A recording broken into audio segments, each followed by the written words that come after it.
ምድር የእግዚአብሔር ናት። መኳንንት ደጆችን ክፈቱ፣ ምድር የእግዚአብሔር ነው። ምድር የሰው አይደለም። ምድር የዳኛ አይደለም። ምድር የሀብታም አይደለም። ዛሬ የምናያት ምድር ግን የሀብታም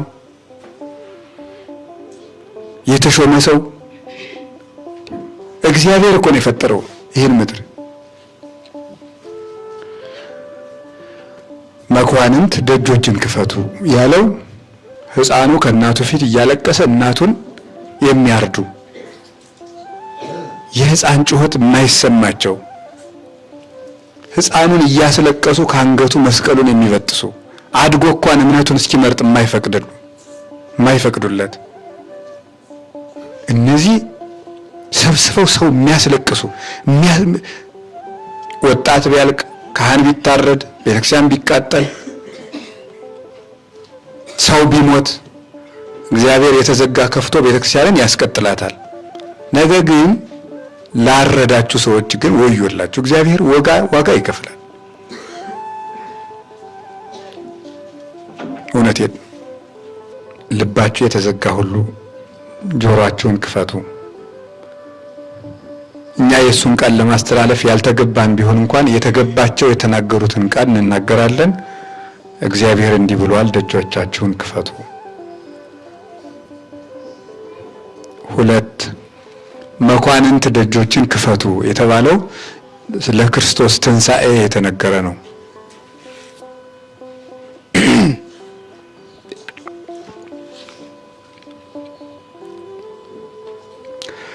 በክርስቶስ ትንሣኤ ጊዜ መኳንንት ደጆችን ክፈቱ የተባለው መኳንንት የተባሉ አጋንንት ናቸው። ደጆች የተባሉ ዕዳ ወይም ፍዳ፣ ሞት፣ እርግማን እነዚህ ናቸው። የተዘጋ ደጅ ነው።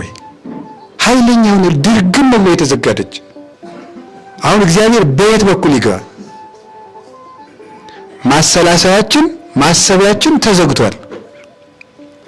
ትናንትና እናስብ፣ ዛሬ ምን እየተደረገ እንደሆነ አይገባል። ለነጋ እንዘጋጅና እናቅድ። አይምሯችን በሙሉ ተዘግቷል። በቃ ወይ ደግሞ አውቀን ቁጭ አላልንም፣ ወይ ደግሞ እየተማርን አይደለም። አንዳንድ ጊዜማ ደግሞ መማርም አንፈልግም። መፍትሄው ምንድነው? አይምሯችን እንዲከፈት መፍትሄው ምንድነው? መጀመሪያ ከክፉ ሐሳብ መሸሽ ነው። በቀዳሚ ጉዬ ያለው ማር ይስሐቅ ከክፉ ሐሳብ መሸሽ። ክፉ ሐሳብን አስገብቶ ላርገው አላርገው ከማለት መጀመሪያ ሐሳቡን መሸሽ፣ ራሱ ክፉ ሐሳብን መሸሽ፣ መርጦ መቀበል ወይም መርጦ ማሰብ ሁለተኛው ነው። ፊልጵስዩስ ምዕራፍ 4 ቁጥር 8 ላይ ልናስባቸው የሚገባቸውን ቅዱስ ጳውሎስ ወደ 5፣ 6፣ 7 ነገሮች ይለናል። አኀዊነ ኩሎ ዘርት ዘንጽሕ ዘጽድቅ ዘሰናይ ዘፍቅር ዘምድሃር ዘአስተርክቦ ወዘንተ ሀልዩ ይላል። ምን አስቡ ነው የሚለው? የቀናውን ነገር፣ ንጹህ የሆነውን ነገር፣ እውነት የሆነውን ነገር እዘረዝርላችኋለሁ። የቀናውን ነገር፣ ንጹህ የሆነውን ነገር፣ እውነት የሆነውን ነገር፣ ፍቅር ያለበትን ነገር፣ ጸንቶ የሚኖረውን ነገር፣ በረከት የሆነውን ነገር ይህንን አስቡ ይላል። ይህንን አስቡ። ስለዚህ ሰው በጣም ይገርማችኋል።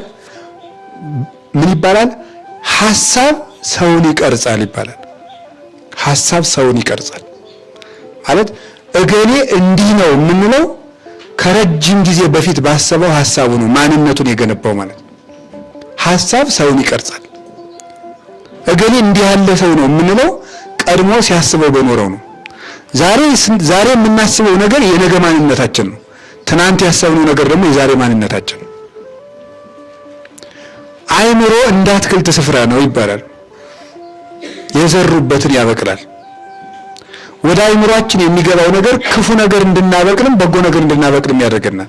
ማንነታችን ወደኛ ውስጥ በሚገቡ ሐሳቦች ላይ እየተገነባ ነው። ስለዚህ ወደ አይምሮአችን የሚገባውን ነገር መጠበቅ አለብን ነው። አይምሮን መጠበቅ ያስፈልጋል።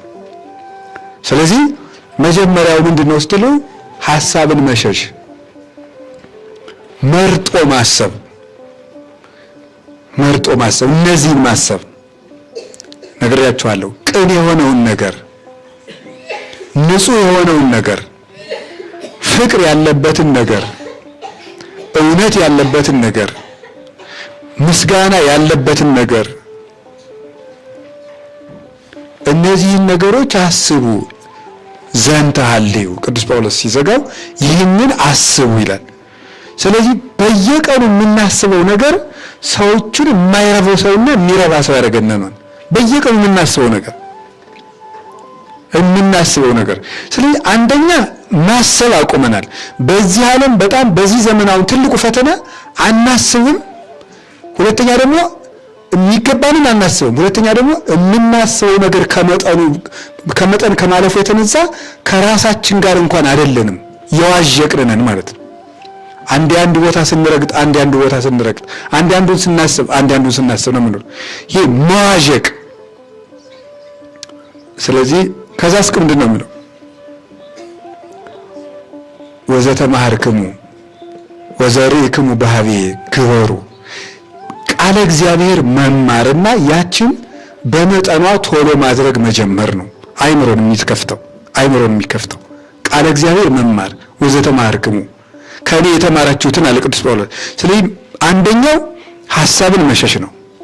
ሁለተኛው መርጦ መቀበል ነው። የማንም የሐሳብ መጫኛ መሆን የለብንም። መርጠን ማሰብ አለብን። ለዚህ ነው ቅዱስ ጳውሎስ እንደ ባለ አእምሮ አስቡ ያለ። እንደ ባለ አእምሮ አስቡ። ሰው ከእንስሳ መለየት አለበት። ሲቀጥል ደግሞ ክርስቲያን እንደ ክርስቶስ በማሰብ ከሰው ሁሉ መለየት አለበት። ብልጫችን ምን ይሆናል? የክርስቲያን የሐሳቡ ማረፊያ ክርስቶስ ነው ይባላል። ክርስቶስ ነው። በየቀኑ ክርስቶስን እያሰበ ይኖራል። ጉዳይ ሲገጥመው በእንደዚህ አይነት ጉዳይ ላይ ክርስቶስ ምን ያደርግ ነበር እያለ የሚውል ማለት ነው። በሕይወት ውሳኔዎች ውስጥ ክርስቶስ በእንደዚህ ያለ ነገር ውስጥ ምን አድርጎ ነበር እያለ የሚውል ማለት ነው። እሱን እያሰበ የሚወስን። ስለዚህ ክርስቶስን አስቦ ማሰብ፣ መርጦ ማሰብ፣ ከሐሳብ መሸሽ፣ የመጡ ሐሳቦችን ሁሉ አለማከማቸት። አይምሮ የጨዋታ ሜዳ ሳይሆን ጦር ሜዳ ነው ይባላል። ውጊያ ነው ማለት ነው። ውጊያ ነው፣ ፈጽሞ ውጊያ ነው። ስለዚህ አይምሮን መጠበቅ ሕይወትን የመጠበቅ የመጀመሪያው ምዕራፍ ነው ማለት ነው። አይምሮን መጠበቅ፣ የማይረቡ ነገሮችን ወደ ጭንቅላት አለመሰለስ፣ መርዛማ ነገሮችን፣ የሚመርዙ ነገሮችን፣ ውሸት የሆኑ ነገሮችን፣ የሚያረክሱ ነገሮችን። ቤተሰቦች ቅድም ያልኳችሁ ነገር እንዳትረሱት። የክርስቶስ ቤተሰቦች ቅንነት ያለበትን ነገር፣ ንጹህ የሆነውን ነገር፣ ፍቅር ያለበትን ነገር፣ እውነት ያለበትን ነገር፣ በረከት ያለበትን ነገር፣ በጎ የሆነውን ነገር አስቡ። አንድ ሰው ሐሳብ ይዞላችሁ ሲመጣ መመዘኛዎቻችሁ ናቸው እነዚህ ማለት ነው። እንዲህ ያለ ሐሳብ አስቤ ነበር አብረኸኝ ብትቆም ሲል እነዚህ ነገሮች የሰውየው ሐሳብ ውስጥ መኖራቸውን መዝኑ። ማንኛውም ሰው የሆነ ሐሳብ ይዞ ከመጣ ስለ ሰው ሊያወራችሁን፣ ስለ ራሱ ሊያወራችሁን፣ ስለ ራሳችሁ ሊያወራችሁን እነዚህን ነገሮች ዘርዝራችሁ ይሄ ነገር ቅንነት የተሞላበት ነው፣ ይሄ ነገር ንጹህ ነው፣ ኃጢአት ነው፣ ይሄ ነገር እውነት ነው፣ ሐሰት ነው፣ ይሄ ነገር መልካም ነው፣ ክፉ ነው፣ በረከት ያሰጠን ጸንቶ የሚኖር ነገር ነው፣ ክርስቶስ አስተምሮናል። እንዲህ ብሎ መመዘን ፊልጵስዩስ ምዕራፍ 4 ቁጥር 8 መጽሐፍ ቅዱስ ላይ ሄዳችሁ በደንብ አንብቡት። ሐሳብ ይዞ ሲመጣ አንድ ሰው በምን ነው የምንመዝነው? በቅንነት፣ በእውነት፣ በፍቅር፣ በበጎነት። እውነት የሚለው በጣም ራሱን ችሎ ሰፊ ነገር ነው። ጸንቶ በመኖር በበረከት፣ በዚህ ሁሉ የምንመዝነው ነው።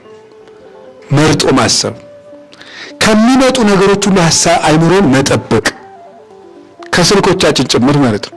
አይምሮን መጠበቅ ከሚያረክሰን ነገር ለምሳሌ ኩሎ ዘነጽ ካለ የሚያረክሰኝን ነገር አልሰማም። ሐሳብ የሚያረክሰኝ ሐሳብ ወደ ጭንቅላቴ መግባት የለበትም ማለት አለብን። ከዛ መማር ነው የእግዚአብሔርን ቃል መማር። ሌላው ጭንቅላትን የሚዘጋው ምንድነው ይባላል? ቀድሞ መዝጋት የሚባል። ቀድሞ መዝጋት ማለት መቼም እንዲህ ነው ሊሆን የሚችለው። በቃ ሁሉም ነገር እኔ ተረድቻለሁ ማለት እኔ ተረድቻለሁ ማለት ገብቶኛል ማለት ይዘጋል።